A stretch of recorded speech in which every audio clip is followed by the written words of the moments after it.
सतगुरु दी साजी नवाजी साध संगत अपनी मंदिर से एकाग्र करने वास्ते रसना पवित्र करने वास्ते गज के आखो धन सतगुरु प्रताप गुरमुखो सतगुरु दा जस और गुरबाणी दा कीर्तन कबीर जी दा शब्द है गौड़ी राग च उचारण कीता अपने सतगुरु दे नाल उस प्रीतम दे नाल एकमिक होण दा उन्होंने एक नक्शा पेश किया कि जिस तरह तू जल निध हों जल का मीन जल में रहो जला है बिन खीन तू अमृत दा सागर है ते मैं तू मेरा तरंग हम मीन तुम्हारे ते मैं मच्छी वांगू हाँ जे तू पिंजरा है ते मैं तोता हाँ मैं तेरी रक्षा करके ਇਹਦੇ ਵਿੱਚ मैनू जम मंजार जम रूपी बिला मैनू नहीं पकड़ सकता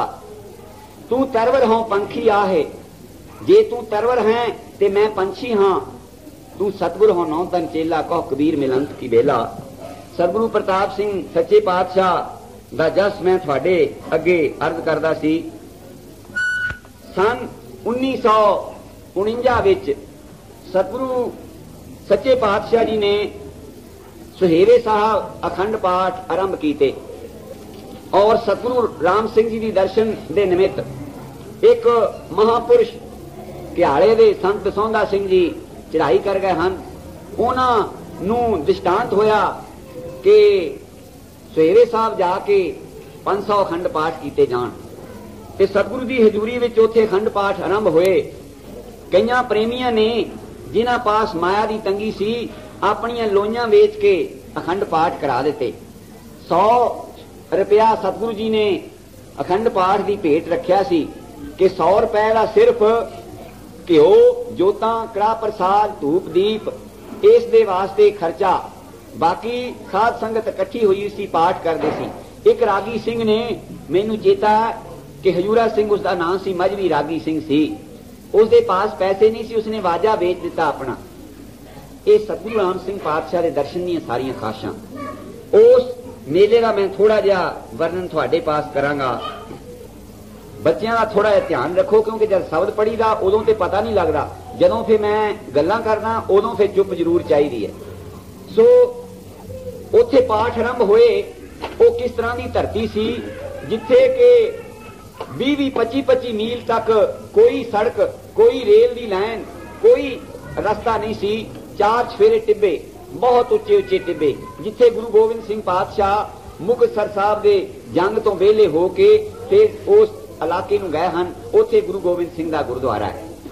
बहुत लंबी कथा, मैं उसनूं नहीं छेड़ना। उत्थे साध संगत गई ते ओ उत्थे एक पंडित चौलता प्रसाद उसका नाम है, बहुत विद्वान है और वेद वक्ता है, मशहूर है करीबन सारे हिंदुस्तान च। ते ओ उसनूं एक दिन दृष्टांत होया ते देखदा जिथे गुरुद्वारा है ना गुरु गोबिंद सिंह जी का, उसनूं मंदिर की शक्ल का दिसिया ते मंदिर की शक्ल है गुरुद्वारे की ते जोतां जगदियां हन अंदर ते ਉਹਦੇ ਆਪਣੇ बचन ਹਨ दीवान ਦੇ ਵਿੱਚ। मैं भी उस वेले सतगुरां ਦੀ हजूरी ਵਿੱਚ ਨਾਲ ਸੀ। ਉਹ ਕਹਿੰਦਾ कि मैनू इस तरह प्रतीत होया कि ਜਿਹੜੀ भगवान राम की मूर्ति मैं जाके नमस्कार करन लगा, नमस्कार कीती, जिस वेले ध्यान तहां चुकिया ते सतगुरु प्रताप सिंह जी बैठे ते मैं अपने आप नूं फिर सुचेत किया भई मूर्ति श्री राम जी की सी ते मैं दोबारा फिर नमस्कार करके फिर जिस वेले सिर चुकिया ते फिर सतगुरु प्रताप सिंह के दर्शन होए ते उन्हां दिनां विच उत्थे पाठ आरंभ हो चुके सन ते उस दे वचन इस तरह ही सन कि मैनू पहले भी एक बार दृष्टांत होए कि ये पिपल जो गुरु गोबिंद सिंह पातशाह जी की बख्शिश के नाल उत्थे लगा, ਉਹਦੇ थले भई जोतां ही जोतां जग रही हन ते जिस तरह वेद मंत्र पढ़ते हैं इस तरह सफेद पोशाकां वाले महापुरुष बैठे पाठ कर रहे हैं। ते मैं क्या इस तरह की बीकानेर की धरती जिथे के बालन नहीं लभदा, उत्थे बालन जोगा भी कोई लकड़ी नहीं पैदा होंदी दरख्त। मैं उस इलाके का दर्शन किया, उत्थे अक हुंदे हन बहुत वड्डे वड्डे, वो लोग कोठे छतदे हन ते एक जिहड़ी कड़ी है ना सेंटर दी वो मुल खरीद के लै जांदे हन सरसे वालों हिसार वालों ते बाकी दियां अक दियां कड़ियां पा के तो ओहदे उत्ते ओह छत्तां पाउंदे हन। इस तरह का वो इलाका है। उत्थे कणक नहीं हुंदी, उत्थे कोई अनाज नहीं पैदा हुंदा, सिर्फ मोठां तो और बाजरे तो सिवाए ते कोई रस्ता खैड़ा नहीं। वो सोचदा कि इत्थे एडे जग और इस तरह के महान महापुरुष बैठे पाठ करदे, ये किस तरह हो सकदा। वो कहंदा मैनू पता उदों लगा जद सतगुरु प्रताप सिंह की हजूरी 18 अखंड पाठ 18 बीड़ा प्रकाश होईयां। 18 बीड़ा के मोहरे 2-2 जोतां, एक गीता ते कुंभ दे कोल जोत, इस तरह जोतां जगदियां ते सिंह इशनान करके अखंड पाठ करते हैं। ते फिर कहंदा मेरे मन च ये शंका पैदा हुई कि ये लोग जिमींदार जां कोई लकड़ी इट का काम करने वाले, इन्हों विद्या का ब्रह्म ज्ञान का इन्हों की पता, ये एवं ही ना कि कट्ठे होए हैं रोटियां पानी खाण दे वास्ते। ते मैं कहंदा जाके देखिया नहीं आके, इसे करके भई मैं पढ़िया लिखिया विद्वान, ये अनपढ़ टोला कट्ठा होया है, इन्हों की पता है। ते जिस वेले फिर दर्शन होए इस तरह मंदिर दे विच सतगुरु प्रताप सिंह जी दे ते कुदरती सतगुरु जी कदे कदे गेड़ा मारन विच भी उस प्रयोग दे चले जाते सन। वो छोटा जिहा एक हवाई जहाज सी, वो टिब्बियां ते उत्थे उतार लेंदे सीगे ते गुरदेव सिंह इत्थे सतगुरु जी की हजूरी नाल आए सन, ये ड्राइवर सन ते सतगुरु जी कुदरती उस दिन आए। जब गया जाके दर्शन किया तो जिहड़ा मंदिर च दर्शन होया सी ओही दर्शन होवे। बस फिर चरना ते ढह पिया ते वैराग करे, कहंदा सच्चे पातशाह भई मैनू बाणी च एवें नहीं लिखिया गुरु गोबिंद सिंह जी ने कि आद अंत एक है अवतारा सोई गुरु समझियो हमारा। ਉਹ ਆਦਮ ਤੇ ਕੋਈ ਅਵਤਾਰ ਹੈ, ਉਸ ਦੇ ਵਿੱਚ ਭਿੰਨ ਭੇਦ ਕੋਈ ਨਹੀਂ। ਅਸੀਂ ਲੋਕ ਇਸ ਗੱਲ ਦੇ ਉੱਤੇ ਅੜ ਜਾਂਦੇ ਹਾਂ। ਹੁਣ ਇੱਕ ਮਿੰਟ ਲਈ ਫਰਜ਼ ਕਰੋ ਕਿ ਮੈਨੂੰ ਉਪਦੇਸ਼ ਮਿਲਦਾ ਹੈ ਕਿ ਗੁਰਬਾਣੀ ਪੜ੍ਹਨੀ ਹੈ, ਸਤਿਗੁਰੂ ਦਾ ਆਰਾਧਨ ਕਰਨਾ ਹੈ, ਨਾਮ ਜਪਣਾ ਹੈ, ਦਾਨ ਕਰਨਾ ਹੈ। ਬਾਣੀ ਲਿਖਦੀ ਹੈ, ਗੁਰ ਕੇ ਚਰਨ ਹਿਰਦੇ ਲੈ ਧਾਰੋ, ਗੁਰ ਪਾਰ ਬ੍ਰਹਮ ਸਦਾ ਨਮਸਕਾਰੋ, ਗੁਰ ਕੀ ਮੂਰਤ ਮਨ ਮੈਂ ਧਿਆਨ, ਗੁਰ ਕੇ ਸ਼ਬਦ ਮੰਤਰ ਮਨ ਮਾਨ। ਤੇ ਉਹ ਇਸ ਤਰ੍ਹਾਂ ਦੇ ਚਿੰਨ੍ਹਾਂ ਵਾਲਾ ਜਿਹੜਾ ਸਤਿਗੁਰੂ ਹੈ, ਉਸ ਨੂੰ ਫਿਰ ਕਿੱਥੋਂ ਲੱਭੀਏ? ਗੁਰੂ ਨਾਨਕ ਦੇਵ ਜੀ ਦੇ ਕਰਕੇ ਨਹੀਂ ਹਨ, ਗੁਰੂ ਗੋਬਿੰਦ ਸਿੰਘ ਜੀ ਦੇ ਕਰਕੇ ਨਹੀਂ ਹਨ। ਤੇ ਫਿਰ ਸਾਨੂੰ ਉਪਦੇਸ਼ ਕਿੱਥੋਂ ਮਿਲੇ?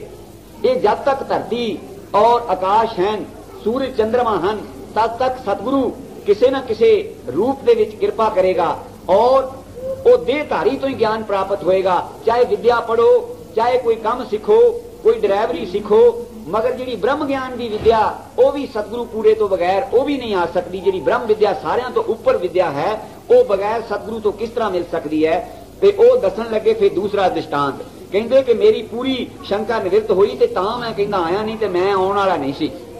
ਕਹਿੰਦਾ ਮੈਂ ਇੱਕ ਦਿਨ ਰਾਤ ਸੁੱਤਾ ਪਿਆ, ਮੈਨੂੰ ਸੁਪਨਾ ਆਇਆ ਵੀ ਜਿਸ ਤਰ੍ਹਾਂ ਕ੍ਰਿਸ਼ਨ ਮਹਾਰਾਜ ਜੀ ਆ ਗਏ ਹਨ ਤੇ ਮੈਨੂੰ ਬੰਸਰੀ ਦੀ ਧੁਨ ਸੁਣ ਰਹੀ ਕੰਨ ਦੇ ਵਿੱਚ।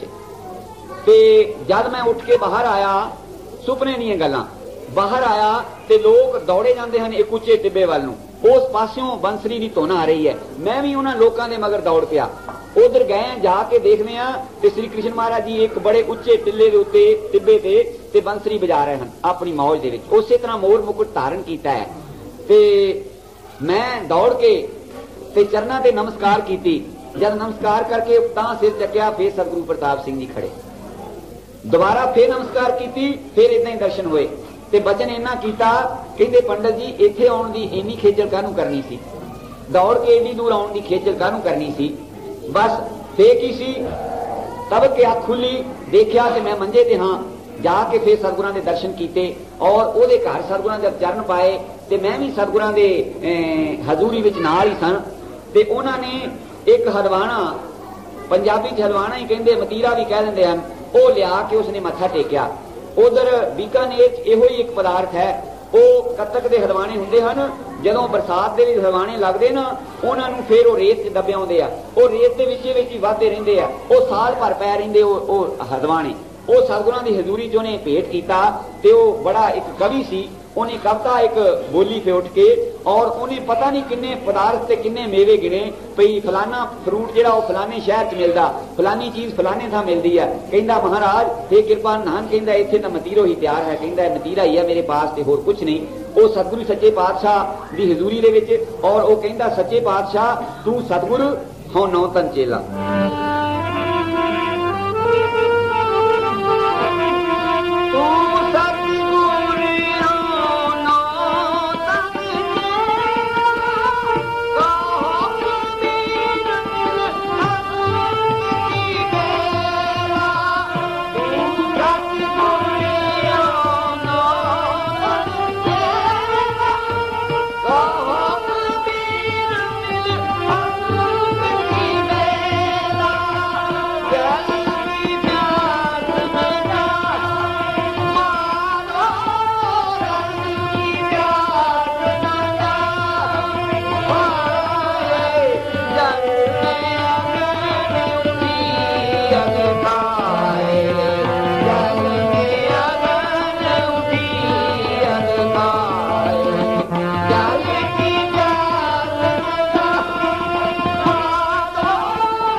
सतगुरु सच्चे पातशाह की कृपा के नाल करीबन 8 के 9 महीने वो प्रयोग चलता रहा और अखंड पाठ एक रस चलते रहे।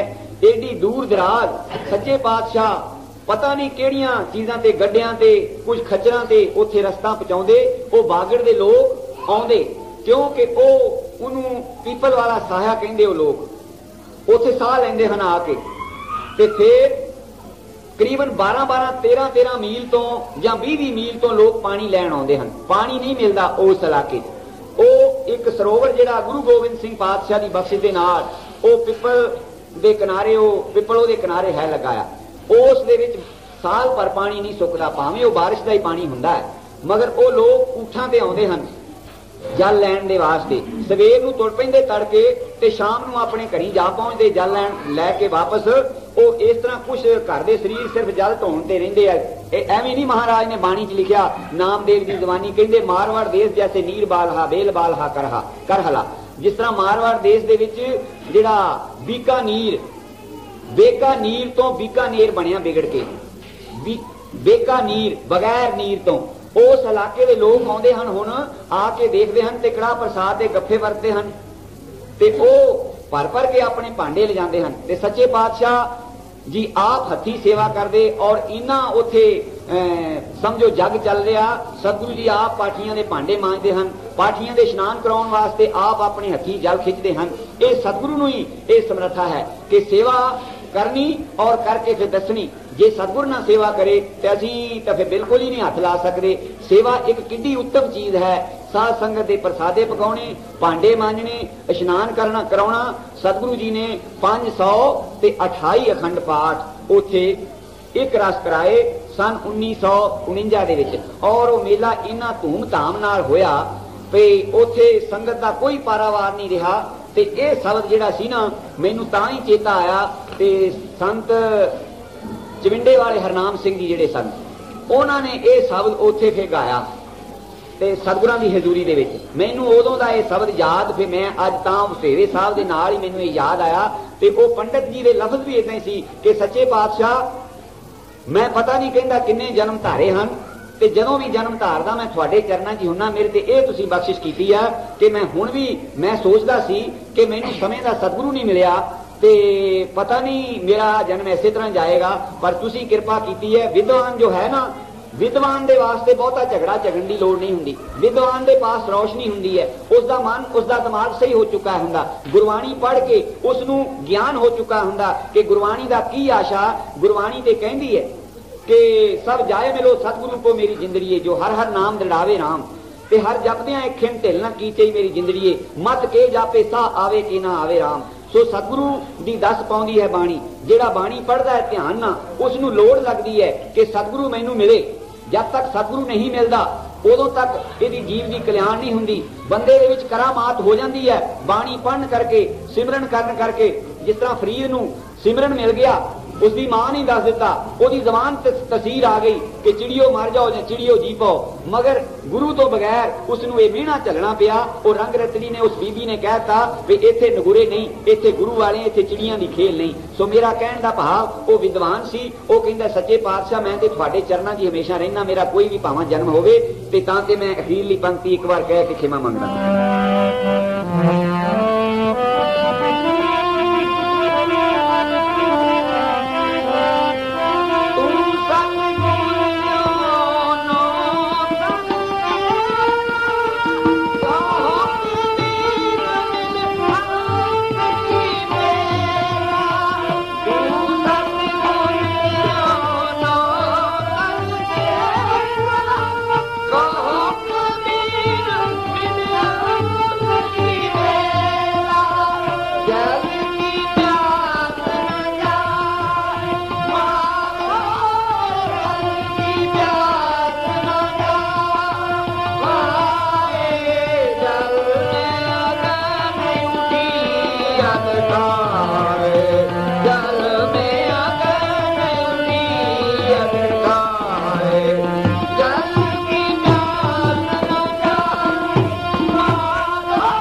सो गुरमुखो सतगुरु दी जेड़ी गति है वो अगाध बोध है।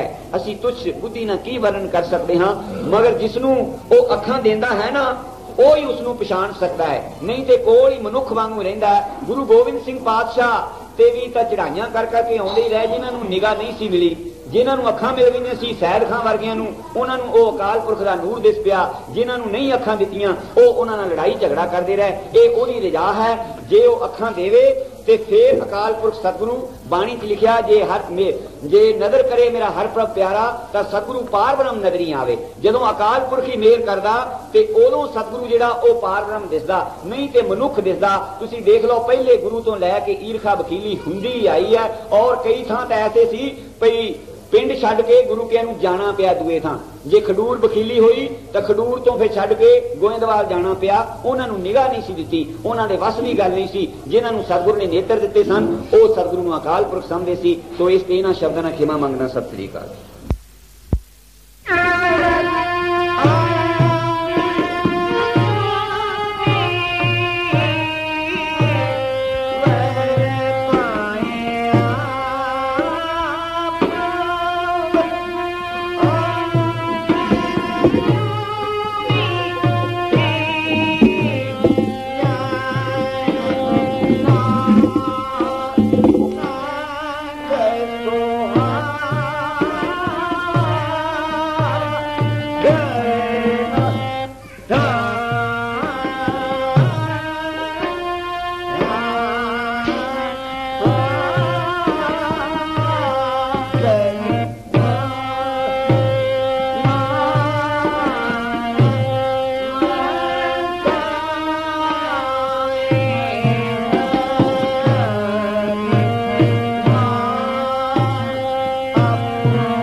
साजीनवादी साध संगत अपनी मन बित्ती एकाग्र करने वास्ते रसना पवित्र करने वास्ते गज के आखो धन सतगुरु प्रताप सिंह। गुरमुखो सतगुरु दी अपार बख्शिश द्वारा साध संगत ने बैठ के नितनेम किया।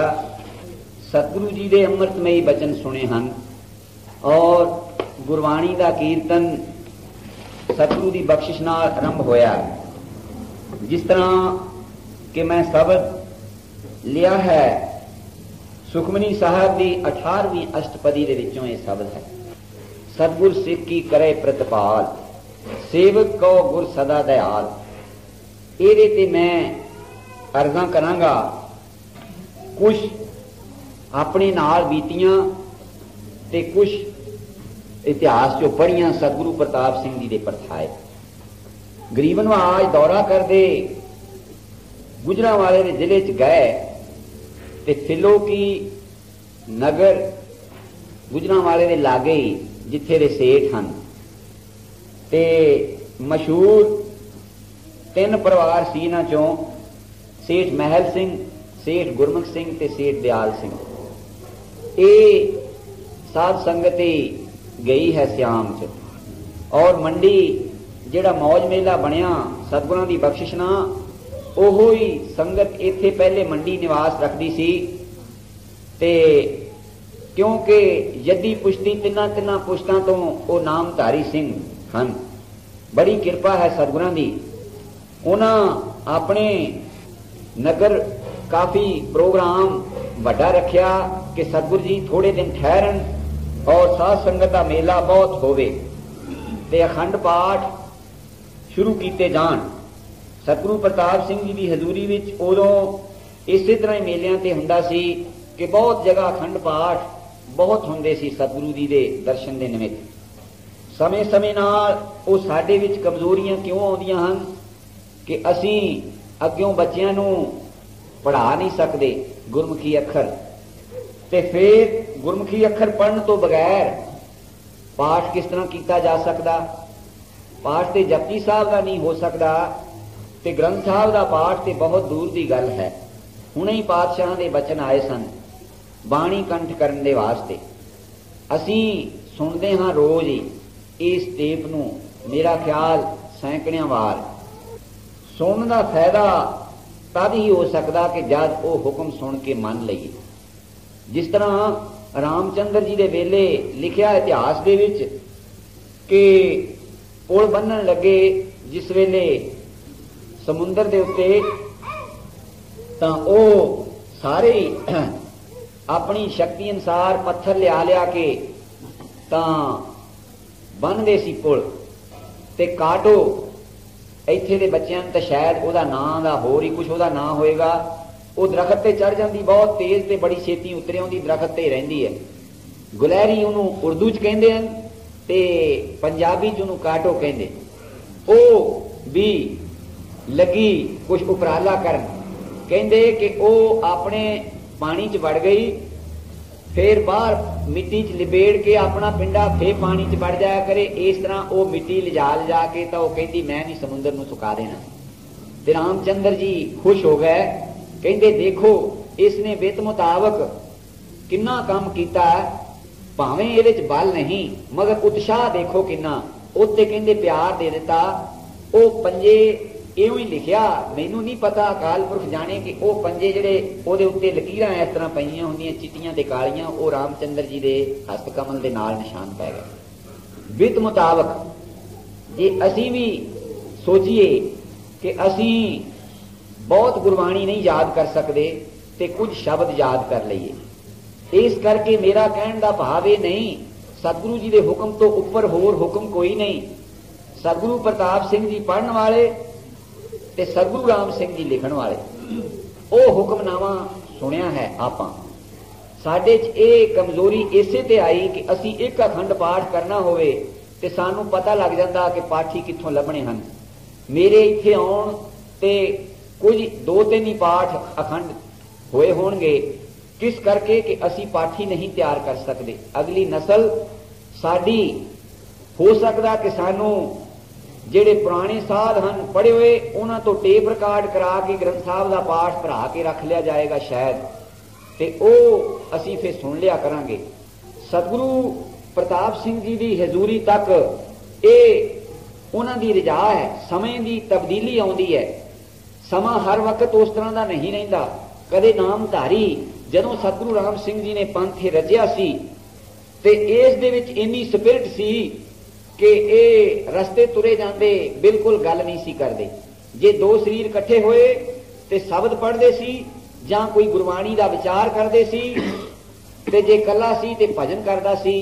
ਇਹ ਨਾਮਧਾਰੀ ਜਿਨ੍ਹਾਂ ਨੇ ਕਿ ਉਸ ਟਾਈਮ ਇਹਨੇ ਘਲੂਘਾਰੇ ਦੇ ਵਿੱਚ ਜਦ ਕਿ ਨਾਮਧਾਰੀ ਪੰਥ ਤੇ ਇਹਨੇ ਝੱਖੜ ਝੁੱਲੇ ਹੋਏ ਸਨ, ਸਤਿਗੁਰੂ ਹਰੀ ਸਿੰਘ ਪਾਤਸ਼ਾਹ ਦੀ ਬਖਸ਼ਿਸ਼ ਦੇ ਨਾਲ ਉਹ ਨਾਮਧਾਰੀ ਸਿੰਘਾਂ ਨੇ ਡਾਂਗਾਂ ਖਾਧੀਆਂ, ਟੀਮਾਂ ਖਾਧੀਆਂ ਔਰ ਇਸ ਤਰ੍ਹਾਂ ਲੋਕਾਂ ਤੋਂ ਕੁਵਚਨ ਸਹਾਰੇ ਤੇ ਫਿਰ ਸਤਿਗੁਰੂ ਰਾਮ ਸਿੰਘ ਪਾਤਸ਼ਾਹ ਦੇ ਮਿਸ਼ਨ ਦਾ ਪ੍ਰਚਾਰ ਕੀਤਾ। ਜਿਸ ਤਰ੍ਹਾਂ ਸਤਿਗੁਰੂ ਜੀ ਦਾ ਬਚਨ ਕੱਲ ਪਰਸੋਂ ਆਇਆ ਸੀ ਕਿ ਜੇ ਅਸੀਂ ਨਹੀਂ ਦੱਸਦੇ ਤੇ ਸਾਨੂੰ ਦਰਗਾਹ 'ਚ ਪੁੱਛਿਆ ਜਾਏਗਾ ਕਿ ਤੁਸੀਂ ਕਿਉਂ ਨਹੀਂ ਦੁਨੀਆ ਨੂੰ ਇਹ ਦੱਸਿਆ, ਡਰਦੇ ਕਿਉਂ ਤੁਸੀਂ ਰਹੇ ਹੋ, ਨਾ ਮੰਨੇ ਅਗਲੇ ਦੀ ਮਰਜ਼ੀ, ਤੁਸੀਂ ਕਿਉਂ ਨਹੀਂ ਦੱਸਿਆ ਕਿ ਸਤਿਗੁਰੂ ਦੀ ਸ਼ਰਨ ਤੋਂ ਬਗੈਰ ਸਾਡਾ ਪਾਰ ਉਤਾਰਾ ਨਹੀਂ ਹੋ ਸਕਦਾ। ਫਿਰ ਉਹ ਚੀਜ਼ ਸਤਿਗੁਰਾਂ ਦਾ ਹੁਕਮ ਅਸੀਂ ਕਿਣਕਾ ਕਿਣਕਾ ਮਾਤਰ ਹੀ ਮੰਨੀਏ ਤੇ ਉਹਦੇ ਨਾਲ ਹੀ ਅਸੀਂ ਉਸ ਦੇ ਭਾਗੀਦਾਰ ਹੋ ਜਾਂਦੇ ਹਾਂ। ਇੱਕ ਲੜਕਾ BA 'ਚ MA 'ਚ ਪੜ੍ਹਦਾ ਹੈ, ਉਹ ਵੀ ਸਟੂਡੈਂਟ ਹੈ। ਇੱਕ ਪਹਿਲੀ ਕਲਾਸ 'ਚ ਪੜ੍ਹਦਾ, ਉਹ ਵੀ ਆਪਣੇ ਆਪ ਨੂੰ ਵਿਦਿਆਰਥੀ ਕਹਾ ਸਕਦਾ ਕਿ ਮੈਂ ਵੀ ਪੜ੍ਹਦਾ ਹਾਂ। ਅਸੀਂ ਵੀ ਇਹ ਸਤਿਗੁਰੂ ਪਾਤਸ਼ਾਹ ਦੇ ਸਕੂਲ ਦੇ ਵਿੱਚ ਦਾਖਲ ਹੋਏ ਹਾਂ। ਕੋਈ ਕਿਸੇ ਸ਼੍ਰੇਣੀ ਦਾ ਵਿਦਿਆਰਥੀ ਉਦਮ ਕਰਕੇ ਅਸੀਂ ਇੱਕ ਤੁਕ ਅੱਧੀ ਤੁਕ ਯਾਦ ਕਰੀਏ, ਸਾਨੂੰ ਇਹ ਪਤਾ ਲੱਗੇਗਾ।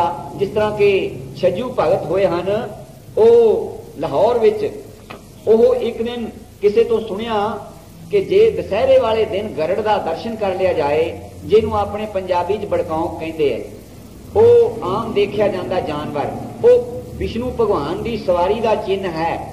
ਉਹਨਾਂ ਦਾ ਵਡੇਰਾ ਜਿਹੜਾ ਹੈ ਖਗਪਤ ਜਿਸ ਨੂੰ ਕਹਿੰਦੇ, ਉਹ ਗਰੜ ਭਗਵਾਨ ਹੈ, ਉਹਦੇ ਤੇ ਸਵਾਰੀ ਕਰਦੇ ਹਨ ਮਹਾਰਾਜ ਵਿਸ਼ਨੂੰ ਭਗਵਾਨ।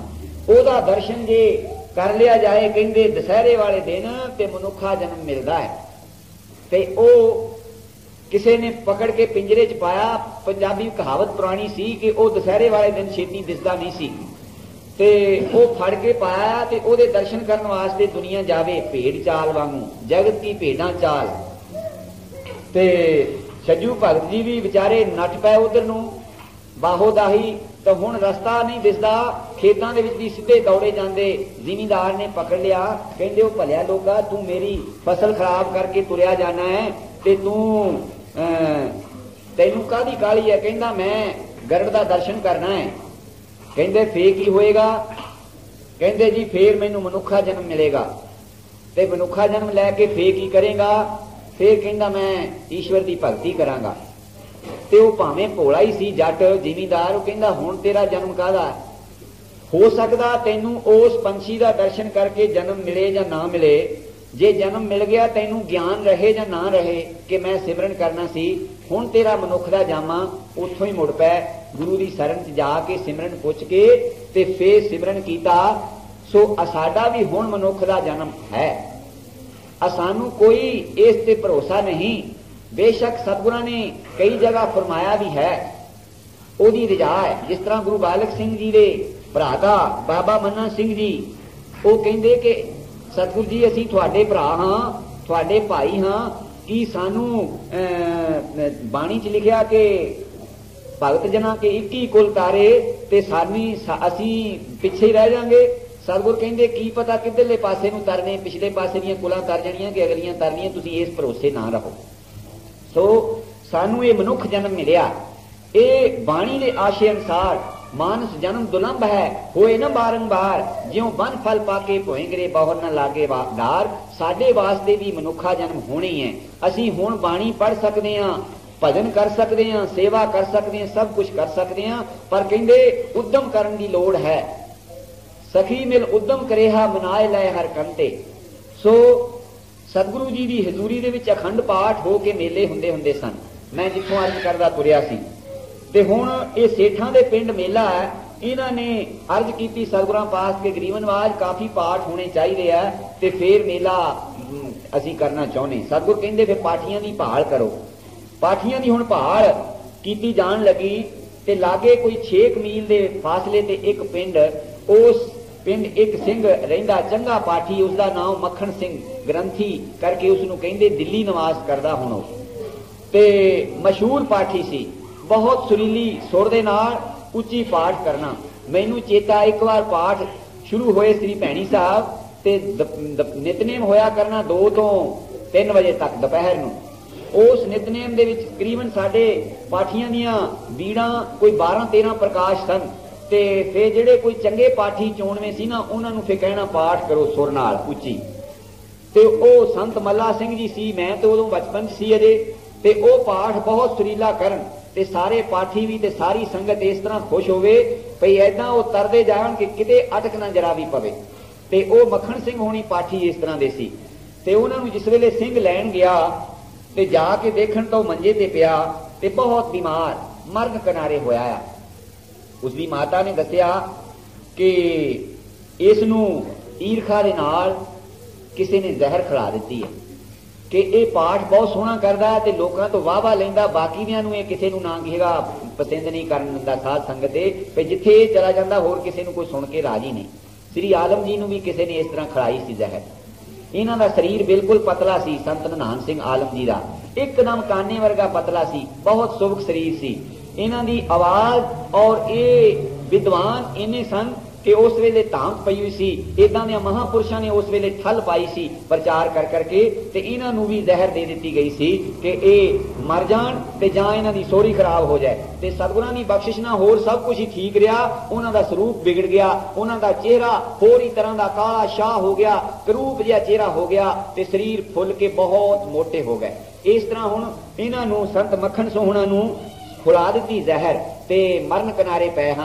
वो सिख नूं उन्हां दी माता ने स्नेहा दिता कि जाके सतगुरु प्रताप सिंह दी हजूरी दे विच अर्ज करो कि गरीबनवाज भई वो तुहाडा सेवक ते मरण किनारे पिया ते तुसीं बख्शिश करो ते तां वो भावां बच जाए नहीं तो उहदी आस कोई नहीं। सिख ने जाके स्नेहा दिता ते सतगुरु जी ने फरमाया कहन लगे मंजे ते पा के चुक लियाओ रजा ओदी बख्शिश कृपा किताक अवलोकन कीनो दास का दुख विदारियो मंजे ते पा के ले आंदा गया ते सतगुरु जी ने सरदारा सिंह हकीम सतगुरां दा हजूरी हकीम सी संत सरदारा सिंह जी ते उन्हां नूं कहा कि इस इन्हां नूं एक रत्ती हकीक भसम देवो एक पा पक्का घ्यो इन्हां नूं रोज दा ते एक सेर पक्का दुध ये खुराक देनी इन्हां नूं होर कोई प्रसादा पानी कुछ खुराक नहीं देनी ते इन्हां नूं दौरे दे नाल ही रखो। वो मेला हो गया ते सतगुरां ने उन्होंने नाल ही रखिया। वो अपनी जबानी अपने ये सुनाउंदा और उसने ये अखबार दे विच लेख दिता कि मैनू 3 महीने उसने कहा कि सतगुरां ने नाल रखिया ते फिर 3 महीने मेरा इलाज हुंदा रहा जिहड़ी जहर मैनू दित्ती सी ओहदे नाल बच नहीं सी मैं सकदा ते सतगुरां ने बख्शिश करके अपनी हजूरी दे विच कुछ कृपा कीती ते इलाज दा बहाना बना के मैनू जीवन दान दिता तां ते मैं ये शब्द लिया है कि सतगुर सिख की करे प्रतिपाल।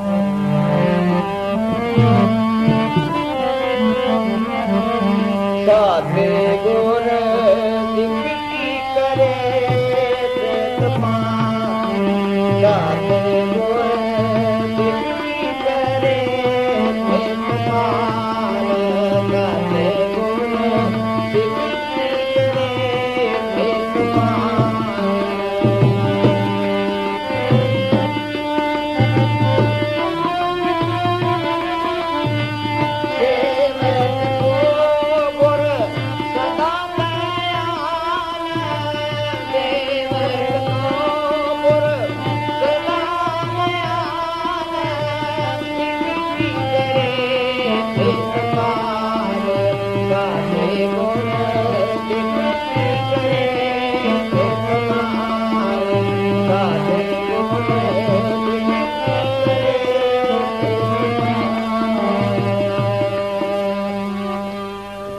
गुरमुखो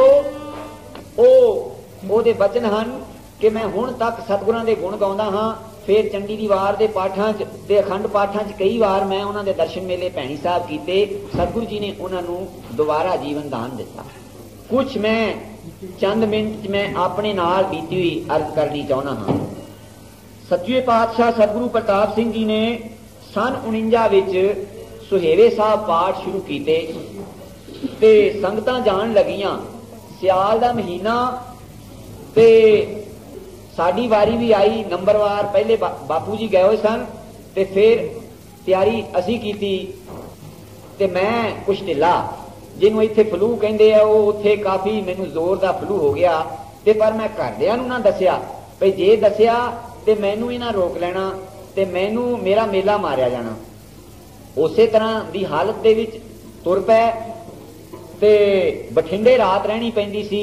ਲੰਬਾ ਸਫ਼ਰ ਸੀ, ਸਰਦੀ ਦਾ ਮਹੀਨਾ, ਔਰ ਸੋਧੀ 20 ਸਾਲ ਸਤਿਗੁਰਾਂ ਦੀ ਬਖਸ਼ਿਸ਼ ਦੇ ਨਾਲ ਸੋਧ ਮਰਜ਼ਾਦਾ ਦੇ ਵਿੱਚ ਰਹੇ ਤੇ ਉਹ ਬਠਿੰਡੇ ਰਾਤ ਸਰਦੀ ਚ ਕੱਟੀ। ਦੂਸਰੇ ਦਿਨ ਨੌਰ ਪਹੁੰਚੇ ਤੇ ਬਿਮਾਰੀ ਵੱਧ ਗਈ ਜ਼ਿਆਦਾ। ਉਥੋਂ ਮੇਰਾ ਖਿਆਲ 18 ਕੋ ਪੈਂਡਾ ਰੇਤ ਦਾ ਟਿੱਬੇ, ਜਿਹੜੇ ਪਹਾੜਾਂ ਜਿਹੜੇ ਉੱਚੇ, ਉਹ ਕੋ ਉਧਰਲੇ ਰਾਜਪੂਤਾਨੇ ਦੇ ਇਸ ਤਰ੍ਹਾਂ ਦੇ ਹੁੰਦੇ। ਉਹਨਾਂ ਲੋਕਾਂ ਨੇ ਕਹਾਵਤ ਹੈ ਭਈ ਸੇਰ ਪੱਕੇ ਛੋਲੇ ਭੁਨਾ ਕੇ ਉਹ ਬੰਨ ਲੈਣੇ ਤੇ ਊਂਠ ਤੇ ਤੁਰ ਪੈਣਾ। ਜਿੱਥੇ ਉਹ ਮੁੱਕ ਜਾਣ ਤੇ ਇੱਕ ਕੋਹ ਹੋ ਜਾਣਾ। 1 ਕਿਲੋ ਛੋਲੇ ਜਿੱਥੇ ਚੱਬ ਕੇ ਅਗਲਾ ਮੁਕਾ ਜਾਏ, 1 ਕੋਹ ਹੋ ਜਾਂਦਾ ਸੀ। ਇਦਾਂ ਦੇ 18 ਕੋਹ ਉਹ ਪੈਂਡਾ। ਤੇ ਸਤਿਗੁਰਾਂ ਦੀ ਬਖਸ਼ਿਸ਼ ਨਾਲ ਰਸਤ ਪਾਣੀ ਲੈ ਕੇ ਜਿਹੜਾ ਜਾ ਰਿਹਾ ਸੀ ਟਰੱਕ, ਉਹਦੇ ਵਿੱਚ ਸਾਨੂੰ ਜਗ੍ਹਾ ਮਿਲ ਗਈ। ਸ਼ਾਮ ਨੂੰ ਉੱਥੋਂ ਤੁਰ ਪਏ।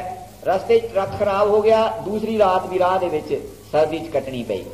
ਸਤਿਗੁਰਾਂ ਦੀ ਹਜ਼ੂਰੀ ਤੀਸਰੇ ਦਿਨ ਜਾ ਕੇ ਪਹੁੰਚੇ ਤਾਂ ਯਾਨੀ ਪਤਾ ਨਾ ਕਿਸੇ ਨੂੰ ਕਿ ਇਹਨੂੰ ਬਿਮਾਰੀ ਕੀ ਹੋ ਗਈ। ਤੇ ਮੈਂ ਬਿਲਕੁਲ ਯਾਨੀ ਇੰਨਾ ਨਿਰਬਲ ਹੋ ਗਿਆ ਕਿ ਮੇਰੇ ਤੋਂ ਚੱਲਣ ਫਿਰਨ ਜੋਗੀ ਹਿੰਮਤ ਨਾ ਰਹੀ। ਪਰ ਹੱਠ ਕਰਕੇ ਜਾ ਕੇ ਫੇਰ ਇਸ਼ਨਾਨ ਕਰਕੇ ਤੇ ਪ੍ਰਸਾਦਾ ਛਕਣਾ ਚਾਹਿਆ। ਨਾ ਸ਼ੱਕ ਹੋਇਆ। ਸਤਿਗੁਰੂ ਜੀ ਦਰਸ਼ਨ ਮੇਲਾ ਦੇ ਕੇ ਤੇ ਤਿਆਰੀ ਕੀਤੀ ਸੀ, ਦਿੱਲੀ ਜਾ ਰਹੇ ਸੀ ਤੇ ਮੈਨੂੰ ਡਬਲ ਨਮੋਨੀਆ ਹੋ ਗਿਆ। ਤੇ ਉੱਥੇ ਤਕਰੀਬਨ 40-40 ਮੀਲ ਤੇ ਕੋਈ ਸ਼ਹਿਰ ਨਾ, ਕੋਈ ਪਿੰਡ ਨਾ, ਕੋਈ ਡਾਕਟਰ ਨਾ, ਕੋਈ ਹਕੀਮ ਨਾ। ਤੇ ਸੱਚੇ ਪਾਤਸ਼ਾਹ ਜਿਨ੍ਹਾਂ ਨੇ ਕਿਰਪਾ ਕਰਨੀ ਸੀ, ਸੰਤ ਰਤਨ ਸੋਹਣੀ ਨਾਲ ਉਹਨਾਂ ਦੇ, ਉਹ ਦਿੱਲੀ ਨੂੰ ਚਲੇ ਗਏ ਤੇ ਮੈਂ ਉਸ ਬਿਮਾਰੀ ਦੇ ਕਾਬੂ ਆ ਗਿਆ। ਬਸ ਫੇਰ ਕੀ ਸੀ, ਉੱਥੇ ਇਸੇ ਤਰ੍ਹਾਂ ਸਿੰਘਾਂ ਨੇ ਜਿੰਨਾ ਕੋ ਕੋਈ ਉਹਨਾਂ ਤੋਂ ਓੜ ਪੋੜ ਕੋਈ ਕਾੜਾ ਕੂੜਾ ਬਣਾ ਕੇ ਦੇ ਦੇਣਾ ਤੇ ਖੋਰੀ ਵਿਛਾਈ ਹੋਈ ਸੀ। ਉਹ ਖੋਰੀ ਦੇ ਵਿੱਚ ਮੈਂ ਪਿਆ ਰਿਹਾ 2 ਦਿਨ ਤੇ ਬਸ ਉਮੀਦ ਨਹੀਂ ਸੀ ਕਿਸੇ ਨੂੰ ਵੀ ਇਹ ਬਚ ਜਾਏ, ਨਾ ਮੈਨੂੰ ਕੋਈ ਸੁਰਤ। ਤੇ ਸੱਚੇ ਪਾਤਸ਼ਾਹ ਆ ਗਿਆ ਤੀਸਰੇ ਦਿਨ। ਆਉਂਦਿਆਂ ਪੁੱਛਿਆ ਰਤਨ ਸਿੰਘ ਜੀ ਤੋਂ, ਕਹਿੰਦੇ ਬਲਵੰਤ ਸਿੰਘ ਤਾਂ ਦਿਆਲ ਆਏ ਸੀਗੇ, ਉਹ ਕਿੱਥੇ ਹੈ? ਪਤਾ ਕੀਤਾ ਤੇ ਬਲਵੰਤ ਸਿੰਘ ਘਬਰਾ ਗਿਆ ਬਹੁਤ ਸੀ। ਕਹਿਣ ਲੱਗਾ ਇਹ ਤੋਂ ਗੱਲ ਨਾ ਹੋਈ ਤੇ ਇਸ਼ਾਰੇ ਨਹੀਂ ਕਹਿੰਦਾ ਸੰਤਾਂ ਨੂੰ, ਰਤਨ ਸੋਹਣਾ ਨੂੰ ਪਿਆ, ਉਹ ਪਿਆ ਖੋਰੀ ਚ। ਜਦ ਦੇਖਿਆ ਤੇ ਸੱਚੇ ਪਾਤਸ਼ਾਹ ਨੂੰ ਜਾ ਕੇ ਅਰਜ਼ ਕੀਤੀ ਕਿ ਗਰੀਬ ਨਵਾਜ ਉਤੇ ਬਹੁਤ ਜ਼ਿਆਦਾ ਬਿਮਾਰ ਹੋ ਗਿਆ। ਤੇ ਸਤਿਗੁਰੂ ਜੀ ਉਸੇ ਤਰ੍ਹਾਂ ਕਾਰ ਚੋਂ ਉਤਰ ਕੇ ਤੇ ਦਰਸ਼ਨ ਦਿੱਤਾ ਤੇ ਬੈਠ ਗਿਆ ਮੇਰੇ ਪਾਸ। ਉਹ ਪਿਆਰ ਉਹ ਭੁੱਲ ਨਹੀਂ ਸਕਦਾ। ਮੈਨੂੰ ਕਹਿੰਦੇ ਅਜੇ ਤੇ ਬੜਾ ਕੰਮ ਹੈ। ਤੇ ਰਤਨ ਸਿੰਘ ਉਹਨਾਂ ਨੂੰ ਹੁਕਮ ਕੀਤਾ ਕਿ ਇਹਨੂੰ ਫਲਾਣੀ ਦਵਾਈ ਦੇ ਦਿਓ। ਦਵਾਈ ਦਿੱਤੀ, ਇਲਾਜ ਸ਼ੁਰੂ ਹੋ ਗਿਆ ਤੇ ਕਰੀਬਨ 15 ਦਿਨ ਇਸੇ ਤਰ੍ਹਾਂ ਦੀ ਮੇਰੀ ਹਾਲਤ ਰਹੀ ਤੇ ਮੈਂ ਚੱਲਣ ਫਿਰਨ ਜੋਗਾ ਨਹੀਂ ਹੋ ਸਕਿਆ। ਮੇਲੇ ਦੇ 3 ਦਿਨ ਬਾਕੀ ਰਹਿ ਗਏ। ਸੱਚੇ ਪਾਤਸ਼ਾਹ ਜੀ ਨੇ ਡੇਰਾ ਜਿੱਥੇ ਸੀ ਉਧਰ ਦੀ ਲੰਘਣਾ, ਜੰਗਲ ਪਾਣੀ ਜਾਣਾ ਮੈਦਾਨ, ਤੇ ਜਾਂਦਿਆਂ ਇੰਨਾ ਜ਼ਰੂਰ ਕਹਿ ਜਾਣਾ, ਕਹਿਣਾ ਤੂੰ ਸਾਡਾ ਮੇਲਾ ਖਰਾਬ ਕੀਤਾ ਐਤਕੀ। ਕਿਉਂਕਿ ਜਥੇ ਵਾਲੇ ਸਾਰੇ ਸੰਤ ਪ੍ਰੀਤਮ ਸੋਹਣੀ ਇਹ ਸਾਰਾ ਜਥਾ ਗਿਆ ਸੀ ਤੇ ਬਾਜਾ ਵਜਾਉਣ ਵਾਲਾ ਮੈਂ ਸੀ। ਤੇ ਕਹਿੰਦੇ ਤੂੰ ਸਾਡਾ ਮੇਲਾ ਖਰਾਬ ਕੀਤਾ। ਤੇ ਬਸ ਇਸ ਤਰ੍ਹਾਂ ਧੀਰਜ ਦਿਲਾਸਾ ਵੀ ਦੇ ਜਾਣਾ ਤੇ ਕੋਈ ਕਰਮ ਕੱਟਦੇ ਹੋਣਗੇ। ਜਦੋਂ 3 ਦਿਨ ਮੇਲੇ 'ਚ ਰਹਿ ਗਏ ਤੇ ਇੱਕ ਬਖਸ਼ਿਸ਼ ਕਰਨੀ ਸੀ, ਦਵਾਈ ਭੇਜੀ। ਭਗਵਾਨ ਸਿੰਘ ਨੂੰ ਕਹਿਣ ਲੱਗੇ ਕਿ ਇਹ ਦਵਾਈ ਉਹਨੂੰ ਦੇ ਦਿਓ ਤੇ ਉਹਦੇ ਕੋਲ ਕੋਈ ਨਾ ਦਿਓ। ਉਸ ਨੇ ਗੱਲਾਂ ਕਰਨ ਲੱਗ ਪੈਣੀਆਂ ਤੇ ਉਹਦੀ ਗੱਲ ਨਾ ਕੋਈ ਸੁਣਿਓ। ਦਵਾਈ ਦਿੱਤੀ ਮੁਨੱਕੇ ਦੇ ਵਿੱਚ ਪਾ ਕੇ, ਪਤਾ ਨਹੀਂ ਕੀ ਸੀ। ਤੇ ਉਹੀ ਗੱਲ ਹੋਈ, ਮੈਂ ਉੱਠ ਕੇ ਬੈਠ ਗਿਆ। ਮੈਂ ਗੱਲਾਂ ਕਰਨ ਲੱਗ ਪਿਆ, ਮੈਨੂੰ ਕੀ ਹੋਇਆ, ਮੇਰਾ ਕੀ ਵਿਗੜ ਗਿਆ। ਇਹ ਸਾਰੇ ਜੀ ਜਥੇ ਵਾਲੇ ਖਿਸਕ ਗਿਆ, ਮੈਨੂੰ ਇਕੱਲੇ ਨੂੰ ਛੱਡ ਗਏ। ਤੇ ਨਾਲ ਬਚਨ ਇਹ ਕੀਤਾ ਜਿਸ ਵੇਲੇ ਦਵਾਈ ਭੇਜੀ ਕਿ ਜੇ ਤਾਂ ਸਵੇਰੇ ਆ ਗਿਆ ਦੀਵਾਨ ਦੇ ਵਿੱਚ ਤੇ ਚੰਗਾ, ਨਹੀਂ ਤੇ ਫਿਰ ਮੰਜਾ ਲੈ ਆਉਣਾ ਉਸਦਾ। ਇਹ ਮੇਰੇ ਪਾਤਸ਼ਾਹ ਦੇ ਬਚਨ ਸਨ। ਇਹ ਤਾਂ ਉਹਨਾਂ ਦੀ ਰਜਾ ਸੀ। ਰਾਤ ਨਿਕਲੀ, ਤੜਕਾ 3 ਵਜੇ ਇਸ਼ਨਾਨ ਕਰਕੇ ਜਾਣਾ ਸੀ। ਜਥੇ ਵਾਲਿਆਂ ਨੇ ਵਾਰਾ ਲਾਉਣ ਤੇ ਉਹ ਤਲਾਅ ਦੇ ਵਿੱਚੋਂ ਹੀ ਜਲ ਵਰਤਿਆ ਜਾਂਦਾ ਸੀ, ਜਿਹੜਾ ਸਰੋਵਰ ਹੈ ਉਹਦੇ ਉੱਤੇ। ਉਧਰ ਬੀਕਾਨੇਰ ਦੇ ਵਿੱਚ ਸਰਦੀ ਵੀ ਇੰਨੀ ਸਖਤ ਪੈਂਦੀ ਕਿ ਉਹਦੇ ਉੱਤੇ ਇਸ ਤਰ੍ਹਾਂ ਕੱਕਰ ਸ਼ੀਸ਼ੇ ਵਾਂਗੂ ਜੰਮ ਜਾਂਦਾ ਸਾਰੇ ਦੇ ਉੱਤੇ, ਉਹਦੇ ਤਲਾਅ ਤੇ। ਉਹਨੂੰ ਭੰਨ ਕੇ ਗੜਵੇ ਭਰ ਕੇ ਪਾਣੀ ਦੇ ਲਿਆਏ। 2 ਗੜਵੇ ਮੇਰੇ ਸਿਰ 'ਚ ਪਾ ਦਿੱਤੇ, ਇਸ਼ਨਾਨ ਕਰਾ ਦਿੱਤਾ ਤੇ ਨਾਲ ਉਹ ਰਜਾਈਆਂ ਦੇ ਢਾਸਣੇ ਦੇ ਕੇ ਤਾਂ ਮੈਨੂੰ ਸਤਿਗੁਰਾਂ ਦੇ ਹਜ਼ੂਰ ਲਿਜਾ ਬਿਠਾਲਿਆ। ਜੋ ਉਹਨਾਂ ਦਾ ਬਚਨ ਸੀ। 5 ਘੰਟੇ ਕੀਰਤਨ ਹੁੰਦਾ ਰਿਹਾ ਔਰ ਸੱਚੇ ਪਾਤਸ਼ਾਹ ਨੇ ਬਾਅਦ ਦੇ ਵਿੱਚ ਖੁਸ਼ੀਆਂ ਦਿੱਤੀਆਂ, ਕਿਰਪਾ ਆਪ ਕੀਤੀ। ਤਾਂ ਤੇ ਮੈਂ ਇਹ ਸ਼ਬਦ ਲਿਆ ਸੀ ਕਿ ਸਤਿਗੁਰ ਸਿੱਖ ਕੀ ਕਰੇ ਪ੍ਰਤਪਾਲ, ਸੇਵਕ ਕੋ ਗੁਰਸਰਾ ਦਿਆ।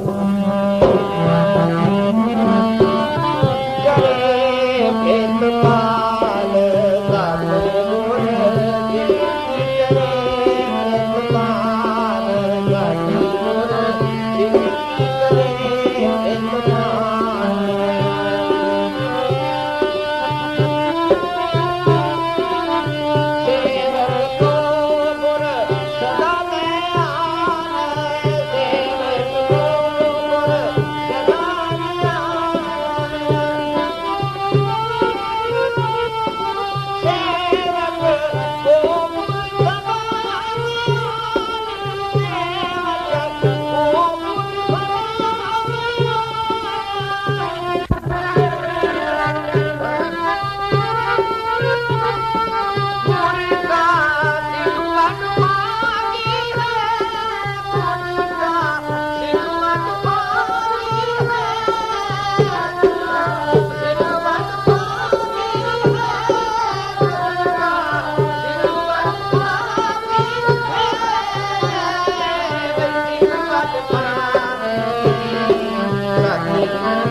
सतगुरु सच्चे पातशाह जब श्याम गए ते दीवान लगा एक माई जिसनू नेत्रां तो नहीं दिसदा, वो अपने पोतरे नू नाल लैके उसदे मोढे ते हथ रख के वो सतगुरां दे दीवान च आई, नमस्कार कीती ते अगे सतगुरां दे उसे तरह चौंकड़ी मार के बैठ गई ते वैराग लगी करन, कहंदी सच्चे पातशाह भी जे एक बार मैनू इन्हां नेत्रां नाल तेरा दर्शन हो जाए मुड़ के बेशक मैनू फिर उस तरह दी कर देवें, मेरा जन्म सफल हो जाएगा। जिस तरह सूरदास नू कृष्ण महाराज जी ने दर्शन दिते ते फिर उन्हां दे नेत्र ठीक कर दिते, बचन किया कि मंगो की मंगदे हो, कहंदे पे जे मेरे ते बहुत कृपा करदे हो ते मैं जिस तरह दा सी मैनू उस तरह दा कर दिओ। कारण कि जिन्हां नेत्रां नाल हुण मैं तुहाडा दर्शन किया मुड़ के मैं इन्हां नेत्रां नाल होर किसी दा दर्शन नहीं करना चाहुंदा, क्योंकि मैनू इन्हां ने अगे धोखा दे दिता 2-3 बार। सो वो माई अरदासां करदी है, एक बार नमस्कार करके तां ध्यान चकिया ते उसनू इउं प्रतीत होया कि अखां च रोशनी आई, सतगुरां दे प्रकाश दा झलकारा बजिया ते उसे खुशी दवा दा फिर नमस्कार कीती। जब फिर ध्यान तां चक दीए ते फिर उसे तरह दी हो अंदर दी जानन वाले उसे तरह हो गया ते उस फिर अर्जा कर दिया ते सतगुरु जी फिर माया पा देंदे, पर्दा पा देंदे है, उन्होंने दिखा भी दिता, दर्शन भी दे दिता, मुड़ के फिर नेत्र भी बंद हो गए। हुण दवाई दे रस्ते उसनू पा दिता, बचन उन्हां दे नाल ही कृपा होनी है, क्योंकि बाणी च लिखिया औखद आए रास विच आप खलोया, जिन्ना चिर सतगुरु विच नहीं ना खलोंदा उन्ना चिर औखद जेड़े वो रास नहीं आ सकते। उन्होंने कहंदे कि माई मेरे विच तां कुछ नहीं, तू बाणी सुन, भजन कर, कीर्तन सुन, मेरे दर्शन च की रखिया आ। तो कहती नहीं सच्चे पातशाह बख्शिश कर, सतगुर दर्शन अगन नवारी, कृपा करो मैनू दर्शन देवो। ते सतगुर कहते चंगा फिर तुसी ऑपरेशन कराओ ते इहदा इलाज कराओ, सतगुर बख्शिश करनगे। बचन हो गया, ऑपरेशन कराया गया, माता की निगाह सही हो गई। 27 साल उस तो बाद माता वो जिंदा रही और ओदे नेत्र बिल्कुल सही सलामत रहे और वो बाणी पढ़ती रही। तांते मैं अर्ज करदा सी कि सतगुरु दे विच किन्नियां वडियाइयां हन। सतगुर सिक्की करे प्रतिपाल, सेवक को गुर सदा दयाल, सिक्की गुर दुर्मत मल हिरे, गुर वचनी हर नाम उचरे। ते फिर अगली पंक्ति कहंदे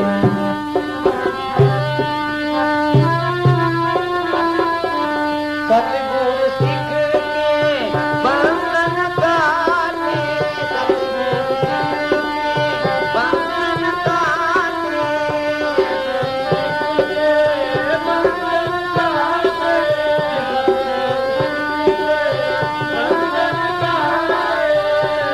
ठाकुर का सेवक सदा पुजारी, ठाकुर का सेवक आज्ञाकारी, सो सेवक जिस दया प्रभ धारे, सो सेवक साथ साथ तुम्हारे, सेवक को गुर सदा दयाल, सतगुर सिख के बंधन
को निर्की होए दिखावे सेवक के होम बलिहारी जो अपने प्रभु पावे जिसकी सोए सुनी मन हरिया जिस नानक पर आवे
सच्चे पातशाह मंडी निवास करते सन।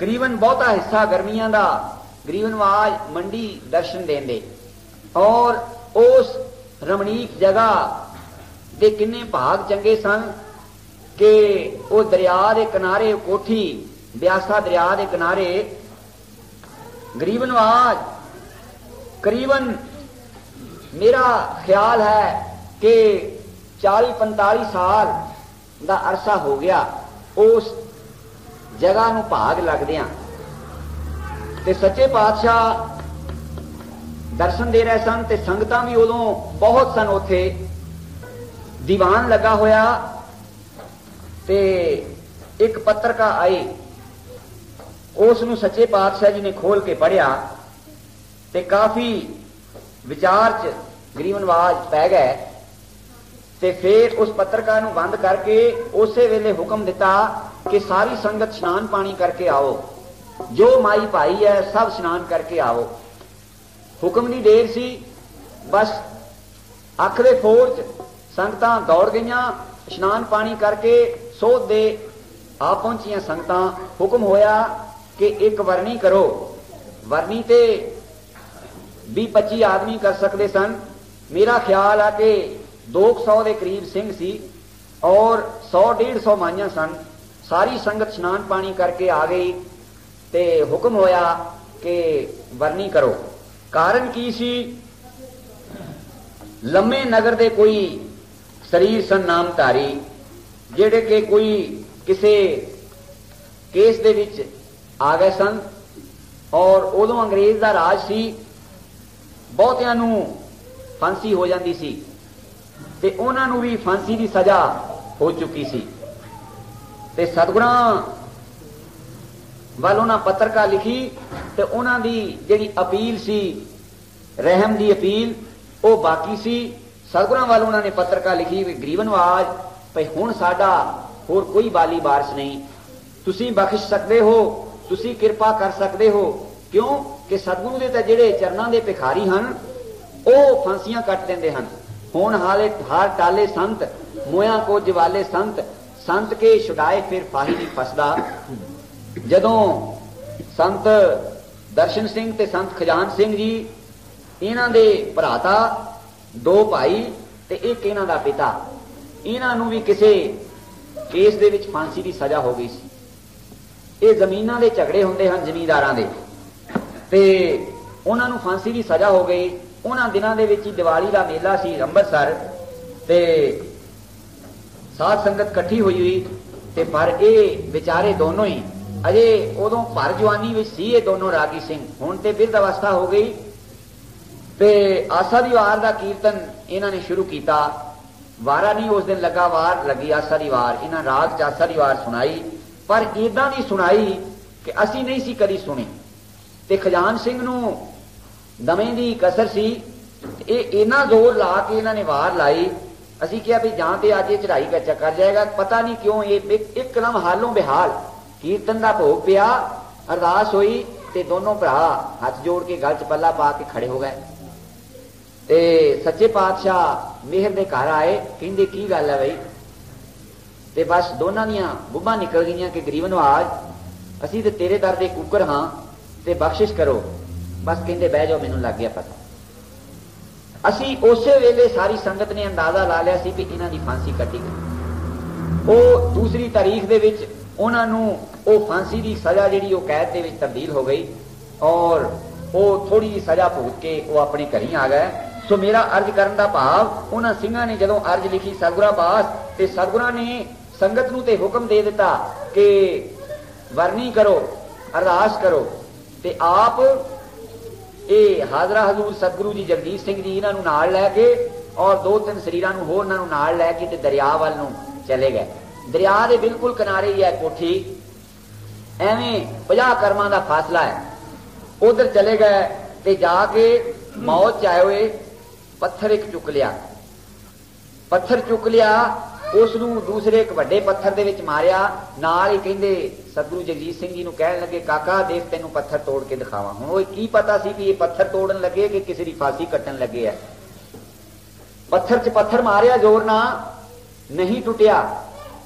ਹੋਰ ਨੇੜੇ ਚਲੇ ਗਏ, ਫੇਰ ਉਸ ਨੂੰ ਚੁੱਕ ਲਿਆ, ਜਿਸ ਤਰ੍ਹਾਂ ਜ਼ੋਰ ਲਾ ਕੇ ਉਹਨਾਂ ਦੀ ਫਾਂਸੀ ਕੱਟ ਦਿੱਤੀ। ਇਹ ਹੈ ਕੌਤਕ ਸਤਿਗੁਰਾਂ ਦੇ।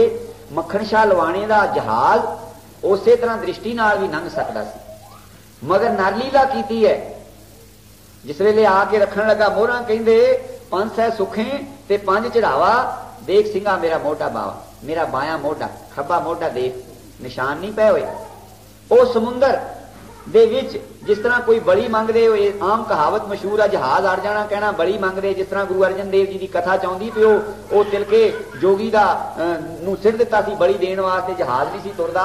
ਤੇ ਉਦੋਂ ਜਿੱਦਾਂ ਰੂਪ ਬਸੰਤ ਦੇ ਕਿਸੇ ਚ ਉਹਨੂੰ ਰੂਪ ਨੂੰ ਸਿੱਟ ਦਿੱਤਾ ਸੀ, ਬਸੰਤ ਨੂੰ ਸਿੱਟ ਦਿੱਤਾ ਸੀ, ਇਸ ਤਰ੍ਹਾਂ ਉਹ ਗੁਰੂ ਤੇਗ ਬਹਾਦਰ ਜੀ ਨੇ ਉਹ ਵੀ ਪੂਰੀ ਕਰ ਦਿੱਤੀ ਗੱਲ ਕਿ ਆਪਣਾ ਖੂਨ ਜਿਹੜਾ ਉਹ ਕਿੱਲਾਂ ਦੇ ਨਿਸ਼ਾਨ ਲੱਗੇ, ਮੋਢਾ ਲਾ ਕੇ ਜਹਾਜ਼ ਤੋੜ ਦਿੱਤਾ ਤੇ ਉਹ ਖੂਨ ਸੱਚੇ ਪਾਤਸ਼ਾਹ ਜੀ ਦਾ ਸਮੁੰਦਰ ਨੂੰ ਉਹ ਯਾਨੀ ਭੇਟ ਦੇ ਦਿੱਤਾ ਤੇ ਉਹ ਜਹਾਜ਼ ਤੋੜ ਦਿੱਤਾ ਸੀ। ਉਸੇ ਤਰ੍ਹਾਂ ਵੀ ਤੋੜ ਸਕਦੇ ਸਨ, ਮਗਰ ਨਰਲੀਲਾ ਕਰਦੇ ਹਨ, ਕਰਮ ਨੂੰ ਵੀ ਕੱਟਦੇ ਨਹੀਂ, ਉਸ ਨੂੰ ਆਪਣੇ ਸਰੀਰ ਤੇ ਭੁਗਤ ਲੈਂਦੇ। ਥੋੜਾ ਜਿਹਾ ਉਹਦਾ ਕੱਟ ਕੇ ਆਪਣੇ ਸਰੀਰ ਤੇ ਕਸ਼ਟ ਲੈ ਲੈਂਦੇ। ਪਤਾ ਨਹੀਂ ਸਤਿਗੁਰੂ ਜੀ ਕਿੰਨਿਆਂ ਕੁ ਦਾ ਕਸ਼ਟ ਲੈ ਕੇ ਆਪਣੇ ਤੇ ਸਹਾਰਦੇ ਹਨ ਤੇ ਆਪਣਾ ਸਰੀਰ ਹੋਰ ਹੀ ਤਰ੍ਹਾਂ ਦਾ ਕਰ ਲੈਂਦੇ ਹਨ। ਤੇ ਦੁਬਾਰਾ ਚੱਕ ਕੇ ਫੇਰ ਉਹ ਪੱਥਰ ਮਾਰਿਆ ਜ਼ੋਰ ਨਾਲ, ਉਹ ਫੇਰ ਵੀ ਨਹੀਂ ਟੁੱਟਿਆ। ਹੋਰ ਲਾਗੇ ਚਲੇ ਗਏ, ਫੇਰ ਉਹਨੂੰ ਤੀਸਰੀ ਵਾਰ ਚੁੱਕਿਆ, ਜ਼ੋਰ ਦੇ ਨਾਲ ਉਹ ਪੱਥਰ 'ਚ ਪੱਥਰ ਮਾਰ ਦਿੱਤਾ। ਉਹ ਕੈਂਕਰਾ ਹੋ ਕੇ ਫੁੱਟਿਆ ਔਰ ਉਹਦੇ ਵਿੱਚੋਂ ਇੱਕ ਤੇਜ਼ ਕੈਂਕਰ, ਇੰਨੀ ਤੇਜ਼ ਖੰਜਰ ਵਰਗੀ, ਉਹ ਸੱਚੇ ਪਾਤਸ਼ਾਹ ਜੀ ਦੇ ਖੱਬੀ ਲੱਤ ਦੇ ਵਿੱਚ ਚਰਨ ਤੋਂ ਕਰੀਬਨ 6 ਇੰਚ ਉੱਪਰ ਉਹ ਇੰਨੇ ਜ਼ੋਰ ਨਾਲ ਧੱਸ ਗਈ ਕਿ 1.5 ਇੰਚ ਉਹ ਚਲੀ ਗਈ, ਹੱਡੀ ਤੱਕ ਚਲੀ ਗਈ। ਖੂਨ ਦੇ ਪਰਨਾਲੇ ਬਹਿਣੇ ਸ਼ੁਰੂ ਹੋ ਗਏ। ਬਸ ਨਾਲ ਵਰਿਆਮ ਸਿੰਘ ਗਊਆਂ ਵਾਲਾ, ਉਹਨੂੰ ਵਰਿਆਮਾ ਕਰਕੇ ਇਸੇ ਤਰ੍ਹਾਂ ਮੌਜ ਨਾਲ ਸਾਦੇ ਹੁੰਦੇ ਸਨ। ਸੂਬਾ ਉਹਨੂੰ ਬਣਾਇਆ ਸੀ ਮਾਲ ਡੰਗਰ ਤੇ ਸੂਬਾ, ਜਿੰਨੇ ਮਾਲ ਡੰਗਰ ਵਾਲੇ ਸੀ ਸਾਰਿਆਂ ਤੇ ਉਹ ਇੱਕ ਕਿਸਮ ਦਾ ਮੁੰਤਜ਼ਮ ਸੀ। ਉਸ ਨੇ ਉਸੇ ਵੇਲੇ ਆਪਣੀ ਦਸਤਾਰ ਲਾਹੀ ਤੇ ਸੱਚੇ ਪਾਤਸ਼ਾਹ ਜੀ ਦੇ ਘੁੱਟ ਕੇ ਗਿੱਟੇ ਦੇ ਉੱਤੇ ਬੰਨ੍ਹ ਕੇ ਤੇ ਉਸੇ ਤਰ੍ਹਾਂ ਸਤਿਗੁਰਾਂ ਨੂੰ ਆਪਣੇ ਮੋਢਿਆਂ ਤੇ ਚੁੱਕ ਲਿਆ। ਤੇ ਅਜੇ ਅਰਦਾਸ ਨਹੀਂ ਹੋਈ ਵਰਨੀ ਦੀ, ਤੇ ਇਹ ਕੌਤਕ ਸੱਚੇ ਪਾਤਸ਼ਾਹ ਜੀ ਨੂੰ ਜਿਸ ਵੇਲੇ ਅਸੀਂ ਦੇਖਿਆ ਕਿ ਵਰਿਆਮ ਸਿੰਘ ਨੇ ਮੋਢਿਆਂ ਤੇ ਚੁੱਕਿਆ ਤੇ ਪੱਗ ਸਾਰੀ ਉਹ ਭਿੱਜ ਕੇ ਤੇ ਖੂਨ ਚੋਰਿਆ ਜੇ, ਹੈਰਾਨ ਹੋ ਗਏ। ਵਰਨੀ ਦਾ ਅਰਦਾਸਾ ਹੋਇਆ, ਹੁਕਮ ਕਰ ਗਏ ਸਨ ਕਿ ਉਹਨਾਂ ਸਿੰਘਾਂ ਤੇ ਬਖਸ਼ਿਸ਼ ਹੋਵੇ, ਉਹਨਾਂ ਦੀ ਫਾਂਸੀ ਕੱਟੀ ਜਾਏ। ਤੇ ਉਧਰ ਜਾ ਕੇ ਫਾਂਸੀ ਕੱਟੀ ਆਪਣੇ ਸਰੀਰ ਤੇ ਕਸ਼ਟ ਝੱਲ ਕੇ, ਤੇ ਹਾਹਾਕਾਰ ਹੋ ਗਈ। ਤੇ ਹੁਣ ਕਿਰਪਾ ਕੀਤੀ, ਲਾਗੇ ਇੱਕ ਡਾਕਟਰ ਸੀ ਜਿਹੜਾ ਕਿ ਕੁਦਰਤੀ ਇਲਾਜ ਕਰਦਾ ਸੀ ਮਿੱਟੀ ਨਾਲ ਔਰ ਪਾਣੀ ਨਾਲ, ਉਸ ਨੂੰ ਸੱਦ ਲਿਆਂਦਾ ਗਿਆ। ਉਹ ਕਹਿੰਦਾ ਕਿ ਇਸ ਜ਼ਖਮ ਦੇ ਉੱਤੇ ਤੁਸੀਂ 24 ਘੰਟੇ ਠੰਡਾ ਪਾਣੀ ਦਰਿਆ ਦਾ ਪਾਓ ਧਾਰ ਬੰਨ ਕੇ। ਬਸ ਫਿਰ ਡਿਊਟੀਆਂ ਸਾਡੀਆਂ ਲੱਗ ਗਈਆਂ ਅਖੰਡ ਪਾਠ ਵਾਂਗੂ। ਕੁਛ ਸਰੀਰ ਗਾਗਰਾਂ ਲਿਆਉਣ ਲੱਗ ਪਿਆ ਦਰਿਆ ਤੋਂ ਤੇ ਕੁਛ ਬੈਠ ਕੇ ਬਾਰੀ ਨਾਲ ਡਿਊਟੀ ਨਾਲ 24 ਘੰਟੇ ਉਸ ਜ਼ਖਮ ਦੇ ਉੱਤੇ। ਉਹ ਜ਼ਖਮ ਕਈਆਂ ਸਰੀਰਾਂ ਨੇ ਦਰਸ਼ਨ ਕੀਤਾ ਹੋਵੇਗਾ, ਜੇ ਧਿਆਨ ਹੋਵੇ ਤਾਂ ਉਹ ਕਾਫੀ ਐਡਾ ਵੱਡਾ ਪਾੜਾ ਸੀ अद्धी इंच चौड़ा और करीबन 3 इंच लंबा वो दाग सच्चे पातशाह जी के चरण तो कोई 6 इंच उच्चा सी ते लगी पैन धार पानी दी 24 घंटे तो बाद फिर उस हकीम ने कहता कि मिट्टी लियाओ चीकनी जी कि अज की साइंस अज की डॉक्टरी कहती कि जे जख्म को मिट्टी छो जाए तो इस पता नहीं की कुछ हो जाता वो इंजैक्शन लाते हैं ते ओ उसने टिक्की बनाई चीकनी मिट्टी छान के तो उत्ते पतली जी टाकी रख के जख्म के उत्ते वो टिक्की रख दी उस टिक्की नूं गिल्ली रखा गया वो 2-3 घंटे तो बाद होर बदली गई ये ते कौतक उन्हां दा सी एक हफ्ते दे विच उसे तरह का बिल्कुल ऐन पता ही नहीं जिस तरह 7 दिन सच्चे पातशाह तैयार सन उसे दिन पंजाब नूं पर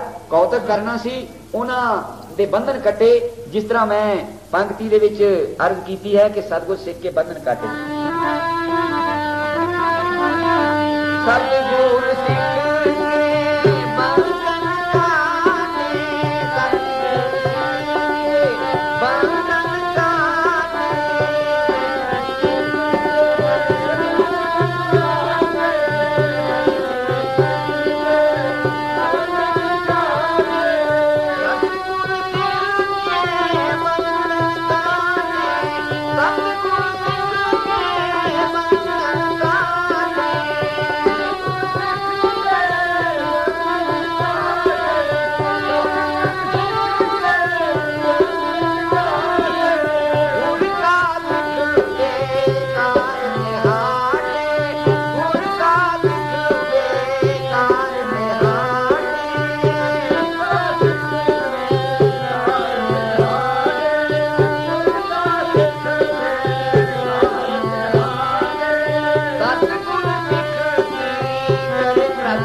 पातशाह जी के कौतक बेअंत हैं। सतगुरु प्रताप सिंह ने कृपा की ते उन्हां दी तार सतगुरां दे ओथे हुंदे हुंदे आ गई कि उन्हां नूं होर सजा तब्दीली होनी ते एक पासे रही, उन्हां नूं बरी कर दिता गया और वो बिल्कुल सजा तो मुक्त हो गए। ते सतगुरु जी नूं तार आई, सतगुरां ने वो जवाबी उन्हां नूं जवाब देता कि तुसीं हुण इत्थे आउण दी कोशिश ना करियो ते इत्थे नहीं असीं मिल सकांगे, तुसीं हुण श्री भैणी साहब आओ। ਉਹ ਸਿੰਘਾਂ ਨੇ मैं दर्शन ਕੀਤੇ। मेरा ख्याल जिथों तक कि उन्हां दे पिंड दा नां लंघे पिंड दे सी, पाकिस्तान वालों पिंड सी, उथे वो सतगुरु पातशाह इस तरह एक नहीं अनेकों ही कौतक हैं। जो सतगुरु की शरण आउंदा है, जो सतगुरु की शरण लैंदा है, उस दे सतगुरु जी आदियां ब्यादियां उपाधियां सारे रोग कट दिंदे हन। सानू सतगुरु ते यकीन नहीं आउंदा। जेड़े के असाध रोग हन वो सतगुरु की बख्शिश दे नाल वो राजी हुंदे हन। वो एक कादियां दे रहन वाला सिंह, उसने सुनाई वार्ता कि 6 मील ते सतगुरु जी का दौरा आया ते मैं बीमार, घर वालियां नूं कहा भई जिस तरह भी हो सकता मेरा मंजा चक के सतगुरां दे पास पहुंचा दिओ। ते ओ जिस तरह सतगुरां दे कोल जिस वेले पहुंचाया ते सतगुरु जी ने वचन किया कि भाई साडे पास दवाई ते कोई नहीं। गुरु पातशाह जी ने बाणी च लिखिया कि सर्व रोग का औखद नाम, ते इस नूं नाम नूं जपो नियम दे नाल मर्यादा रख के, ते मास शराब वाले घर दा नहीं छकना। ते उस सिंह ने जबानी सुनाया कि मैं कोई दवाई नहीं इस्तेमाल की, मैं उस दिन तो ही बचन तां सतगुरां दे नाल आराम आउणा सी, एक ते बहाना सी। सो सतगुरां दी बख्शिश दे नाल पता नहीं किन्नियां दे इस तरह कष्ट दूर होए। सो मैं इन्हां लफ्ज़ां नाल खिमा मंगदा हां। सत श्री अकाल।